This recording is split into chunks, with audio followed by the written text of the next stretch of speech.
The Scottish Storytelling Centre on the Royal Mile plays host often to tales of kings and queens, ghosts and ghouls, and last weekend it addressed a familiar villain. Which he built to his late wife, the Queen, remembering of the days. Well, it happened a year ago, and I was in storytelling night, and there was a story about a main character, who was, oppressed by wicked stepmother. And I was at the same table with my friend, and we both are stepmothers. So she looked at me and said, Daiva, I'm actually fed up of the stories about wicked stepmothers. What do you think? I think you should put on a show about that. From folklore, from stories, I think. Because I think there were and there are quite sad stories and dark stories related to stepmothers. But we were very, very sad, but we don't hear good stepmother stories. Mm-hmm.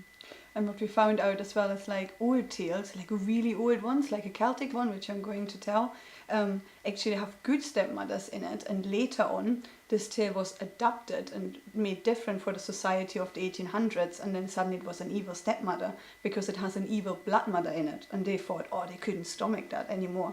So we have to change it. So it's quite interesting, like the older stories tell much more tales of compassion and of kindness and friendship. But the new ones then had to just change. We can't tell evil mother stories, basically.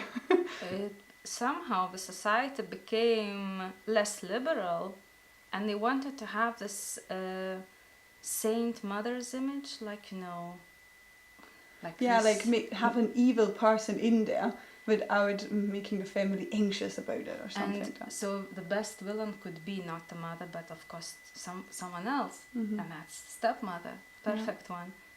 And also because she was a woman. Yeah, women can always be. We don't hear a lot of story about wicked stepdads.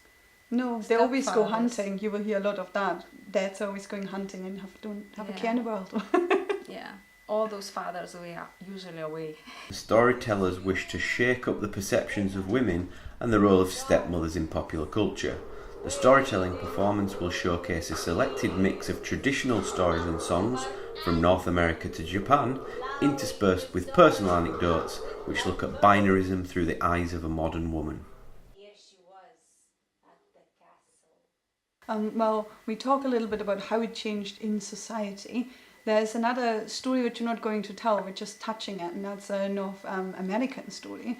And actually I read that one, and it's about a cruel stepmother, and the whole time I read it and I was like, wow, this is a really, really evil woman, and she's definitely a stepmother. But when I wanted to tell it, I actually realized they never mention the word stepmother, it's always mother.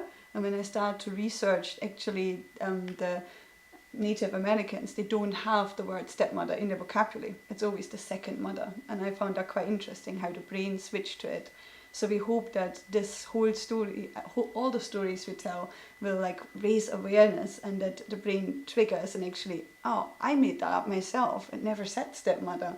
Or why do I associate the stepmother directly with evil when I heard all these amazing tales telling me there's good and surprising elements as well. Japanese tale will be really interesting as well, which just shows different facets of a woman coming into a new family.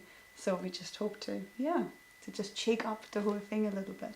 Also, have a seat and let's have a nice, delicious feast together, shall we?